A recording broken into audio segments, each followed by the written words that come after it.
کیا، نقصان نہیں ہوا، میں نے فائدے کا سودا کیا۔ تو کوئی بھی خیر کا کام ہو، یہاں تک کہ حدیث میں آتا ہے مسکرا کے بات کرنا بھی صدقہ ہے، تو کوئی بھی نیکی ہو، تبھی کہتے ہیں نا کسی نیکی کو ہلکا نہ سمجھو۔ اللہ تعالیٰ فرماتے ہیں وَمَا تُقَدِّمُوا لِأَنفُسِكُم مِّن خَيْرٍ، صرف ایک تہجد نہیں ہے، کوئی بھی نیکی کا کام کرو گے، یہاں تک کہ کتے کو پانی پلا دیا، راستے سے تکلیف دہ چیز ہٹا دیا، آپ جا رہے ہیں کانٹا پڑا ہوا ہے آپ نے اٹھا کے سائڈ پہ کر دیا، تو ایک ایک نیکی بھی اللہ محفوظ کر رہا ہے۔ اور اللہ فرماتے ہیں جو بھی کرو گے نا وہاں تمہیں خوشی ہوگی کہ اچھا ہوا کہ میں نے یہ کر لیا تھا، ایک کانٹا بھی راستے سے ہٹا دیا نا تو وہاں بہت زیادہ اس کا اجر ملے گا تمہیں۔ صرف اتنا نہیں ہوگا کہ اللہ ایک کانٹا ہٹانے کا اجر دیں، بلکہ اتنا اجر ملے گا کہ تم کہو گے کہ کاش میں اس سے زیادہ اور نیکیاں کر کے آتا۔ واستغفر اللہ، اور اللہ سے معافی بھی مانگتے رہو، کیونکہ نیکیوں کے ساتھ گناہوں کی معافی بھی ضروری ہے۔ جیسے نیکیوں پہ ثواب ملتا ہے، گناہوں پہ عذاب بھی ملتا ہے۔ ان اللہ غفور رحیم، بے شک اللہ معاف کرنے والا اور رحم کرنے والا ہے۔ یہاں ایک علمی نقطہ بھی میں بیان کر دوں، فقرؤوا ما تیسر من القرآن، یہ جو ہے قرآن میں، اور فقرؤوا ما تیسر منہ، اس آیت سے امام ابو حنیفہ رحمہ اللہ تعالیٰ نے استدلال کیا ہے کہ سورہ فاتحہ نماز کا رکن نہیں ہے۔ اس مسئلے میں بھی امام حنیفہ پر لوگوں نے بہت طعن و تشنیع کی ہے کہ احناف کے نزدیک جو سورہ فاتحہ ہے نا وہ نماز کا رکن نہیں ہے، واجب ہے لیکن نماز کے ارکان میں سے نہیں۔ ارکان کا مطلب کیا ہوتا ہے؟ رکن جیسے رکوع ہے، سجدہ ہے، قیام ہے، آخری قعدہ ہے، یہ نماز کے ارکان ہیں۔ یہ اگر چھوٹ جائے نا تو سجدہ سہو سے بھی نماز نہیں ہوگی، کیونکہ رکن ہی فوت ہو گیا۔ جیسے وضو کے 4 ارکان ہیں، 4 فرائض ہیں، 4 ارکان کہہ لیں آپ اس کو، کہ وہ ایک بھی چھوٹ گیا تو نماز وضو ہو گئی نہیں۔ تو اسی طرح نماز کے بھی کچھ ارکان ہیں، تو سورہ فاتحہ رکن صلاۃ میں داخل نہیں ہے۔ اور یہ جو حدیث میں آتا ہے کہ جو فاتحہ نہیں پڑھتا اس کی نماز نہیں ہوتی، لا صلاۃ الا بفاتحۃ الکتاب، تو اس کا معنی امام حنیفہ کے نزدیک یہ ہے کہ اس کی نماز ناقص ہوتی ہے، یہ نہیں کہ سرے سے ہوتی نہیں ہے، ناقص ہوتی ہے، جس کا نقصان یہ ہوگا کہ اس کو اگر غلطی سے سورہ فاتحہ چھوٹ گئی ہے تو سجدہ سہو کرنا پڑے گا، جان کر چھوڑی ہے تو نماز واجب الاعادہ ہے۔ گناہ کو یعنی جو نماز تو ہو گئی لیکن جو اس کو گناہ ہوا اس گناہ کی تلافی جبھی ہوگی جب وہ نماز کو لوٹائے، ورنہ وہ گناہ معاف نہیں ہوگا۔ تو فرض ذمے سے ساقط ہو گیا لیکن گناہ گار ہوگا سورہ فاتحہ چھوڑنے سے، اور سجدہ سہو کرے گا تو ہو جائے گی، سجدہ سہو نہیں کرے گا تو دوبارہ نماز اس کو گناہ سے توبہ کے لیے اس کو دوبارہ نماز پڑھنی پڑے گی تاکہ اس گناہ سے اس کی معافی ہو جائے۔ لیکن رکن ادا ہو گیا، نماز کا ڈھانچہ جو اسٹرکچر ہے وہ ہو جائے۔ اس پہ بہت سے لوگوں نے طنز کیا کہ حدیث میں تو آتا ہے کہ لا صلاۃ الا بفاتحۃ الکتاب، سورہ فاتحہ کے بغیر نماز ہوتی نہیں ہے۔ امام حنیفہ کی رائے ہے کہ یہ مبالغہ ہے، جیسے لا ایمان لمن لا عہد لہ، جو معاہدہ کر کے توڑ دے اس کا سرے سے ایمان ہی نہیں ہے، یہ تھوڑی کہ وہ کافر ہو جائے گا۔ مقصد کیا ہے کہ کامل ایمان نہیں ہے، ناقص ایمان ہے۔ تو کہتے ہیں یہاں بھی سورہ فاتحہ اگر کوئی چھوڑ دیتا ہے تو یہ نہیں کہ سرے سے نماز ہی نہیں ہوگی، ناقص نماز ہوگی، ناقص نماز۔ تو حدیث کا مفہوم انہوں نے اس میں یہ حدیث میں تعویل کیوں کی؟ قرآن کی اس آیت کی وجہ سے، کیونکہ قرآن کہہ رہا ہے کہ نماز جو تہجد کی نماز ہے نا اس کو قرآن نے قراءت سے تعبیر کیا ہے۔ جیسے قرآن کیا کہہ رہا ہے؟ فقرؤوا ما تیسر من القرآن، آدھی رات 1/3 رات تمہارے لیے تہجد پڑھنا مشکل ہے تو جتنی توفیق ہو اتنا قرآن پڑھ لیا کرو۔ تو اس سے پتہ چلتا ہے تلاوت قرآن یہ نماز کا رکن ہے، اور مطلق قراءت جتنی بھی آسانی سے آپ کے لیے ممکن ہو۔ تو اس لیے امام صاحب نے کہا مطلق قراءت، یعنی کہیں سے بھی قرآن کا کچھ حصہ پڑھ لے تو رکن ادا ہو جائے گا، کیونکہ کسی رکن کو بیان کر کے پورے جو عبادت ہے اس کو بیان کیا جا سکتا ہے۔ یعنی قرآن یہ کہتا ہے نا، دیکھیں قرآن میں نماز کو سجدے سے بھی تعبیر کیا، رکوع سے بھی تعبیر کیا، اور یہاں پوری تہجد کی نماز کو اللہ تعالیٰ نے تلاوت قرآن سے تعبیر کیا ہے۔ یعنی قرآن کہہ تو یہ رہا ہے کہ جتنی توفیق ہو قرآن کی پڑھ لیا کرو، یا قرآن پڑھنا مراد نہیں، تہجد پڑھنا مراد ہے۔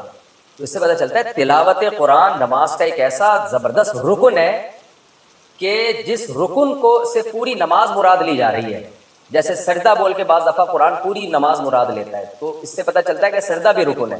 یہاں بھی قرآن کہہ رہے ہیں فقرؤوا ما تیسر منہ، جتنی توفیق ہو قرآن پڑھ لیا کرو۔ کیا مطلب؟ تہجد پڑھ لیا کرو۔ تو اس سے پتہ چلتا ہے کہ تھوڑی سی بھی قرأت کوئی کہیں سے بھی کر لے گا تو نماز کا رکن ادا بہرحال ہو جائے گا۔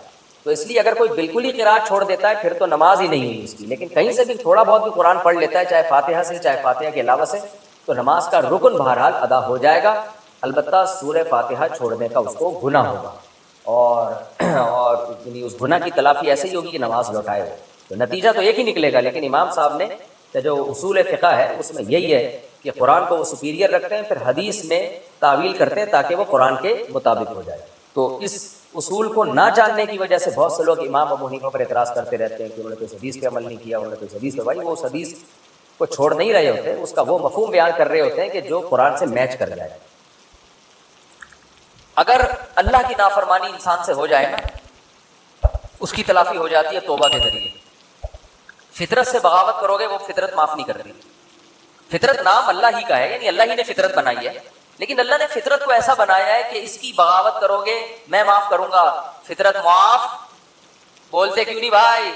بہت خاندانی بات کر رہا ہوں، اللہ کرے کھوپڑی میں اتر جائے، اللہ کرے مجھے سمجھ میں آ جائے سب سے پہلے تو۔ مثال کے طور پر اللہ نے آپ کو حکم دیا یہ نہیں کرو، کوئی بھی حکم دے دیا، رشوت نہیں لو، آپ نے اللہ سے بغاوت کی، رشوت لے لی، کسی مفتی عالم کے پاس جاؤ گے، بھائی مجھ سے گناہ ہو گیا میں کیا کروں، وہ اس کی تلافی کا طریقہ بتائے گا، یار جس سے لیے اس کو واپس کر دو، وہ نہیں مل رہا تو اس کی طرف سے صدقہ کر لو، خود غریب ہو تو خود رکھ لو، پھر توبہ کر لو، آئندہ نہیں لوں گا۔ اللہ کی طرف سے گارنٹی ہے جو تم سے غلطی ہوئی تھی اللہ کیا کر دے گا؟ معاف، بشرطے کہ یہ نہ ہو کہ یہ نیت نہ ہو کہ چلو وہ والی تو لے لی تھی بہت اچھا ہو گیا، ٹھیک ہے نا بھائی، ندامت بھی ہو کہ میں نے غلط کیا، بد نظری ہو گئی، کچھ بھی ہو گیا، قتل بھی ہو گیا، اس کی بھی تلافی ہے اسلام میں۔ جان جان کر یہ سوچ کے قتل کرنا کہ میں توبہ کر لوں گا، یہ تو ٹھیک نہیں ہے، ایک مثال ہے، کسی سے ہو گیا بھی توبہ کا دروازہ کھلا ہے، اس کا بھی حل ہے۔ لیکن فطرت سے جب بغاوت کرتا ہے نا انسان، یہ دینداروں کی بات کر رہا ہوں، ایک بڑا معاشرے میں فالٹ آ گیا ہے، وہ فطرت سے بغاوت کے اتر آتے ہیں۔ فطرت اور نیچر سے جب لڑو گے نا تو اللہ نے نیچر کو ایسا بنایا ہے کہ نیچر معاف بولتے کیوں نہیں بھائی؟ نہیں کرتے، وہ نہیں معاف کرتے۔ مثال کے طور پر آپ نے حرام کھا لیا، کیا کھا لیا آپ نے؟ چوری، کسی کے مرغی رکھی ہوئی تھی یا مرغی گھوم رہی تھی، چوری کر کے بسم اللہ یا اللہ اکبر پڑھ کے ذبح کیا، آپ نے کھا لیا، حرام کھا لیا نا آپ۔ مرغی کھانا کیا ہے؟ حرام ہے نا، چوری کی مرغی ویسے تو حلال ہے، حرام کھا لیا، اس کی تلافی ہو جائے گی، ٹھیک ہے نا۔ اللہ نہ کرے خنزیر کھا لیا کسی نے، اس کی تلافی ہو جائے گی، بھائی توبہ استغفار کرو، اب کھا لیا تو آئندہ نہ کھاؤ، گڑ گڑاؤ، جتنا بڑا گناہ ہوگا اتنا زیادہ گڑ گڑاؤ۔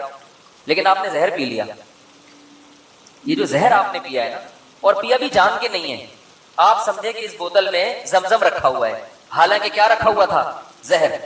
پہلا گناہ جان کر کیا، توبہ سے تلافی ہوگی، دوسرا گناہ بھی نہیں ہے، کیا بھی بھولے سے، غلطی سے، لیکن وہ زہر ہے، اس کی تلافی نہیں ہوگی، کیونکہ اللہ کی نافرمانی نہیں ہے، یہ کس کی بغاوت ہو رہی ہے؟ فطرت کی۔ فطرت تو یہ بھی نہیں دیکھتی کہ تو جان کے غلط کر رہا ہے یا غلطی سے غلط کر رہا ہے۔ آپ جب زہر ہاتھوں میں اترے گا، جتنی مرضی توبہ کر لو، اے اللہ آئندہ میں جب بھی بوتل کا ڈھکن کھولوں گا 100 دفعہ سونگوں گا، پہلے کسی کو ٹیسٹ کراؤں گا، اس کے بعد میں پیوں گا، اس دفعہ معاف کر دے، میری آنتیں نہ گلیں، اس دفعہ معاف کر دے، آئندہ نہیں کروں گا۔ لاکھوں میں کروڑوں میں کوئی ایک معجزہ ہو جائے تو ایک الگ بات ہے، لیکن اللہ کا قانون یہ ہے کہ بھائی معاف تو میں نے کر دیا، تو نے بے احتیاطی کی، لیکن جو زہر ہے نا وہ معاف نہیں کرے گا، وہ تیری آنتوں کو گلائے گا اور تو مرے گا۔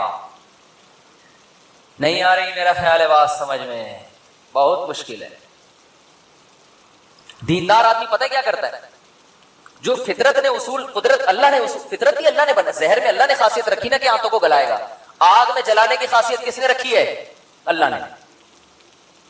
آپ کا پاؤں پھسل گیا، لوگ کہہ رہے ہیں یار یہاں احتیاط سے جاؤ، نیچے آگ جل رہی ہے، پاؤں پھسل سکتا ہے، آپ نے کہا میں بڑا فنٹر ہوں، کچھ نہیں ہوتا ہے یار، میں گیا اور پھسل کے آگ میں گر گیا، یہ گناہ کیا نا آپ نے کہ احتیاط۔ اب آگ میں جیسے ہی گرے آپ نے اللہ سے معافی مانگی، اللہ مجھے معاف کر دے، میں نے بے احتیاطی کی، بے احتیاطی بھی ایک جرم ہے، اللہ فوراً کیا کر دے گا؟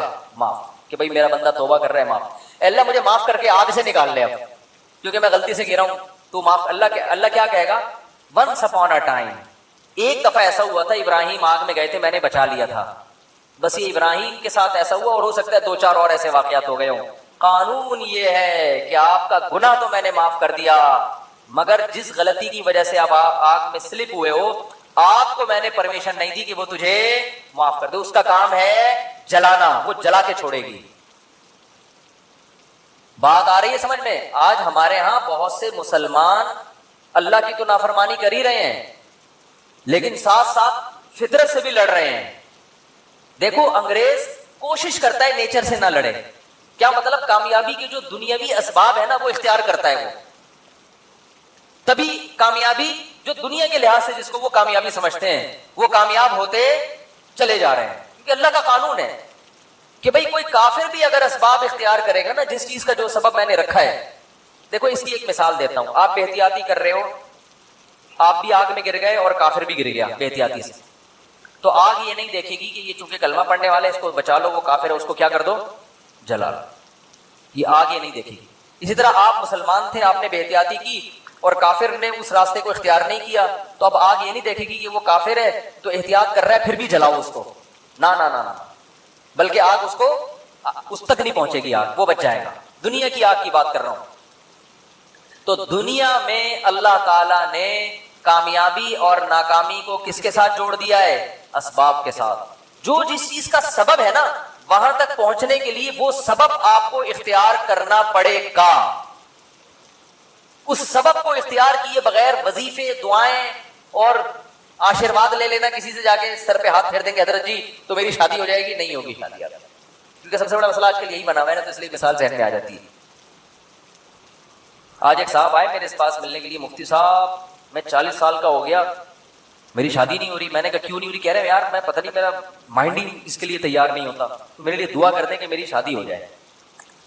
میں نے کہا تو کر ہی نہیں رہی، کر ہی نہیں رہا، تو میں یہ دعا کر دیتا ہوں آپ کا مائنڈ بن جائے۔ تو میں نے کہا بنانے کی کوشش کرو گے تو بنے گا نا۔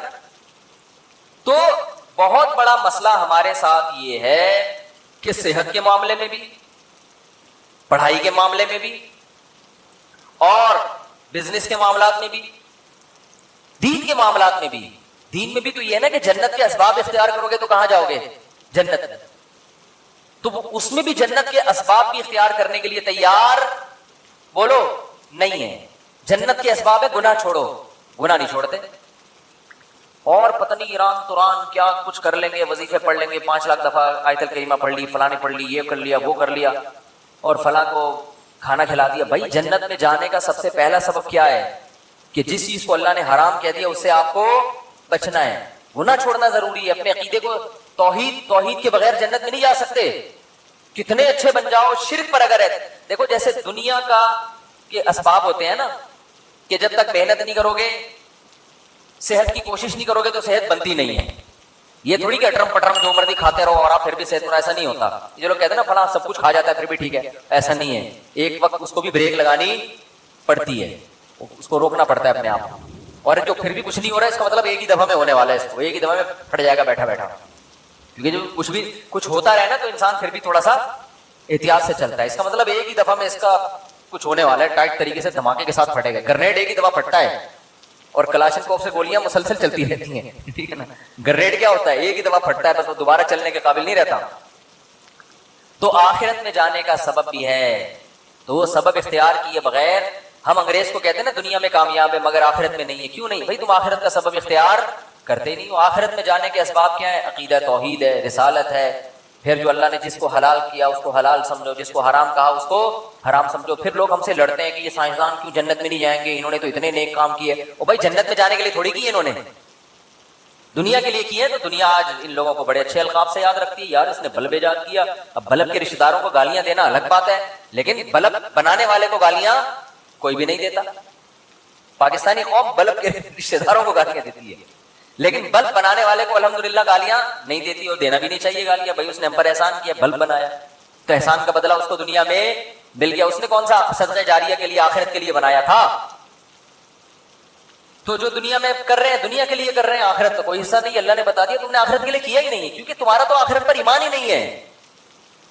تو اس لیے بات خوب یاد رکھو، صحت کا مسئلہ ہو، گھر میں بچوں کی تربیت کا مسئلہ ہو، پیسے کمانے کا مسئلہ ہو، صحیح ہے نا، جب تک محنت نہیں کرو گے، قانون اللہ کا یہ ہے کہ کخ بھی ہاتھ میں نہیں آئے گا، کخ بھی نہیں آئے گا۔ کل رات میں مثالیں اس لیے دیتا ہوں تھوڑی سی عبرت کے لیے۔ کل ہماری ایک جگہ دعوت تھی، بہت ہی اچھے لوگ تھے، وہ دعوت ٹھکرائی نہیں جا سکتی تھی۔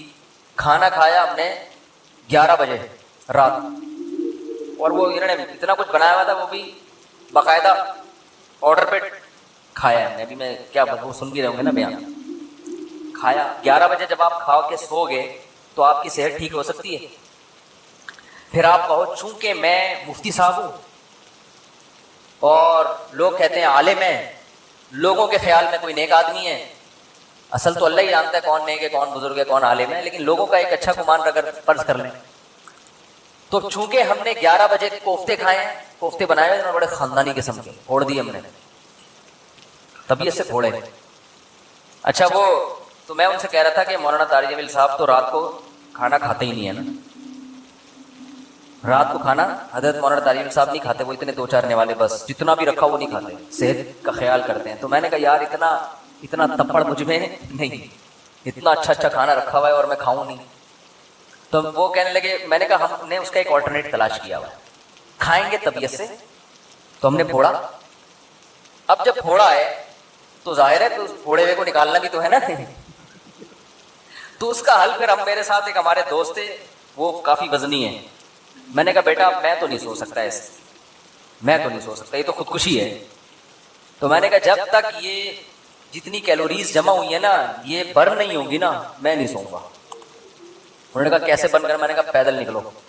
تو ہم پھر نکل لیے پیدل، ٹھیک ٹھاک واک کی. پھر ہمارے ایک دوست کا جم ہے یہاں چلا گیا، پھر وہ جو مشین ہوتی ہے نا بھاگنے والی اس پہ بھاگا. میں نے دیکھا میں نے اس سے پوچھا یار آدھا کلو کڑھائی میں کتنی کیلوریز، میں نے آدھا کلو کڑھائی نہیں کھائی لیکن اس سے ویسے ہی پوچھا ہے کتنی کیلوریز ہوتی ہیں. اس نے کہا کہ پتہ نہیں 100 ہوتی ہیں. تو میں نے کہا جب تک 100 یہاں وہ مشین میں لکھا ہوا تھا نا اتنا اس میں چلا ہوں اور تیز تیز واک کی ہے کہ جب وہ آئے نا کہ 100 کیلوریز آپ کی برن ہو گئی ہیں پھر ہم مشین سے اترے. ہم نے کہا اب ہمارے لیے سونا کیا ہو گیا ہے؟ بولو نا بھائی حلال. یہ اتنے نیک ہم بھی نہیں ہیں کہ اتنا صحت کا خیال رکھیں. ونس اپون اے ٹائم ایک واقعہ اچھا آ گیا، ہم نے کہا پارسل کر دو. یہ کرنا پڑے گا آپ کے باپ کو بھی، ورنہ توند نکلے گی، ورنہ عجیب سے ہو جاؤ گے. زندگی ایسی بہاریں اور خوشیاں کیا ہو جائیں گی ختم. وہ کڑھائیاں جو آپ کھا رہے، کوفتے جو کھا رہے ہو نا آہستہ آہستہ جا کے مختلف جگہوں پہ سے نکلنا شروع ہوں گے. کبھی کوفتہ یہاں سے نکلے گا، ڈاکٹر کہیں گے کہ رسولی نکل آئی. وہ رسولی نہیں ہے، وہ جو کوفتے آپ نے کھائے ہیں ان میں صرف ایک کوفتہ نکلا ہے ابھی تو باقی کیا ہے؟ باقی ہے. تو مختلف ابھی تو تھوڑے دیر میں آپ خود کوفتہ بن جاؤ گے. اور پھر کیا کرتے ہیں؟ صحت ٹھیک نہیں ہے، گھٹنوں میں درد، یورک ایسڈ بڑھا ہوا ہے، یہ ہوا ہوا ہے.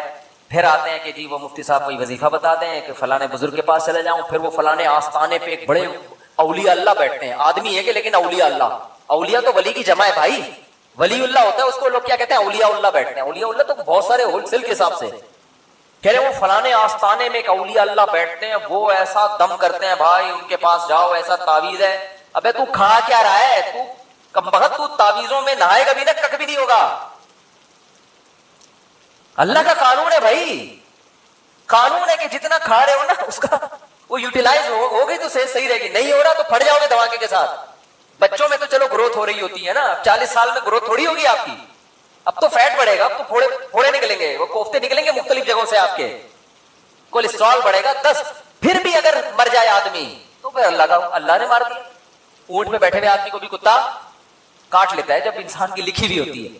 لیکن پھر اس بیماری پر گناہ نہیں ملتا بلکہ درجات بلند ہوتے ہیں. ہمارے نبی صلی اللہ علیہ وسلم بھی بیمار ہوا کرتے تھے، بخار آیا کرتا تھا اور آپ فرماتے تھے بخار مومن کے حق میں اللہ کی رحمت. لیکن آپ کو یہ بخار معاذ اللہ بد پرہیزی سے نہیں آتا تھا.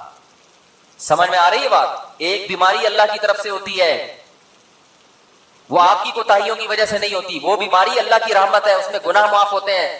آج جو میجورٹی بیمار ہو رہی ہے وہ اللہ کی خوشی سے نہیں ہو رہی، وہ اپنی حرکتوں سے ہو رہی ہے اور اس میں امیدیں لگا کے بیٹھے میں بہت ثواب ملے گا، میرے گردے فیل ہو گئے ہیں، مجھے بہت زیادہ کیا ملے گا؟ ثواب. میرے گردے فیل ہو گئے.